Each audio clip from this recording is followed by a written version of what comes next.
Brothers and sisters, Mrs. and Misters, we are the Dented Cast. Welcome, that's Max Bumgardner. My name is Dobie Maxwell. Thank you for joining us once again. This particular episode in downtown Milwaukee, right behind us, Max, if you notice, the Riverside Theater. Yeah, why is that significant? When I started in comedy so many years ago, back in the 1980s, that was my dream. Hopefully everybody watching has a dream. Did you have a dream?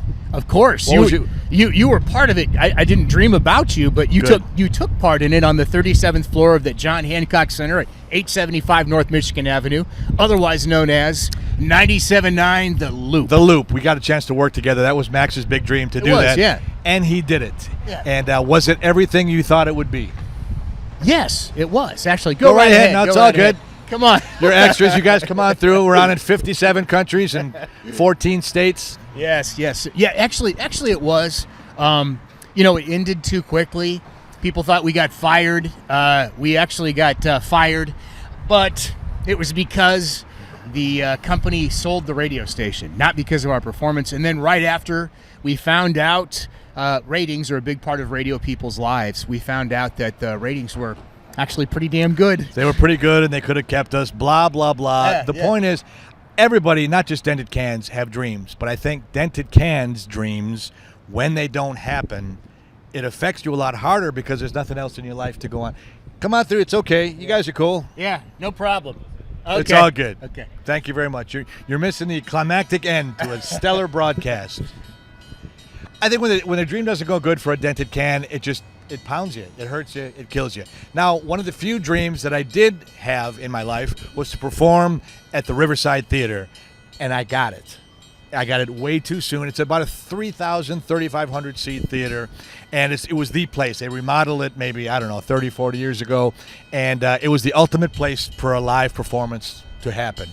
And they called the comedy club when I was starting out, and there was an act called Ashford and Simpson. Have you heard of Ashford and Simpson? Solid like a rock, baby. Absolutely true. Yeah. Nick Ashford and Valerie Simpson. They wrote a lot of very famous songs, and they had some hits of their own. Was there Reunited? Was that one of them? No, that was Peaches and Her. That's what it was. Yeah, that's okay. Yeah. Ashford and Simpson. Ashford solid. and Simpson. Okay. That's okay. And it happened that I was totally not ready for the gig, but the comedy club sent me over here, and to get laughs in front of 2,500 or 3,000, however many people were there, was addictive. It was better. I didn't have to do heroin because that was the biggest thrill of my life. It's like, oh my gosh. And I was on stage for, I believe, 18 minutes. And it was just that's what got me hooked on comedy. It's like I was working at little clubs in front of 20 or 30 people. That could be cool in its way. But this was like, oh my God, we have hit the big time. Heroin right through the veins. And a week later, I must have done a good job. And that's one thing. Again, people are going to always talk about IST, but it was a predominantly African-American audience. And I've performed for all audiences in my time. When a black audience likes you, they love you. And for whatever reason, they dug what I was doing. That's good. Back then. I was cool. Probably 23 or 24 years old. That's good. And I nailed it. And it was such a great thrill. So they called me back, and there was a guy at the time named Jack Wagner, who was a soap opera star, who had, I think, one hit on the radio. He did. All I Need. Yes. Wow. You're a radio guy. I didn't even remember that. Yeah. So Jack Wagner was in town a week later, and I got a chance to open for him, and it went great too. There's a lot of younger ladies, and I was as good as I was going to look back in my 20s, and that went really well as well. And again, 2 times in a row, more than I deserved at the time, and I'll be the first one to admit it. And it kept me going through all the, because I'm thinking, boy, I'm going to get to that. It's like the heroin addict that said you'd spend the rest of your addiction chasing that first high. That was the first high. And went through all the lows and stuff. Now, I don't care if I play there or not. I could close the show, and I could knock it out of the park. I probably couldn't sell 5 tickets. I don't care. But to get to the dream, my point is it's not always about the dream. You know what I'm saying? If you get it, it's not going to make you happy. Sometimes you think else makes you happy. It doesn't make you happy. But I wanted to shoot here just to talk about that, because then it cans dreams. When it gets broken, what do you do then? You got nothing else left. My dream's broken. That's when bad things happen. Well, and I do have to say before we close, could you read the marquee on the front there? I can't. I don't have my glasses.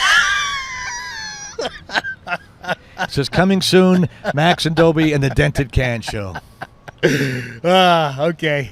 It says, please get vaccinated. We're on the tail end of COVID, and that's a whole. Dobie does not want to discuss that at all. I would rather not get into that. We have enough problems being a dented can. There comes ding, ding, right there. We're trying to have happy endings on this. What is our happy ending today, Max? Chase your dream, live your dream, and if it doesn't happen, it doesn't mean that you're a failure or a loser. And if you do get it, it doesn't mean that's going to make you happy. Right. Dobie's living proof. He's fucking miserable, but he had it. Miserable 24/7, and we're here for you. If you're miserable, join our dented cast. Hit like if you like us.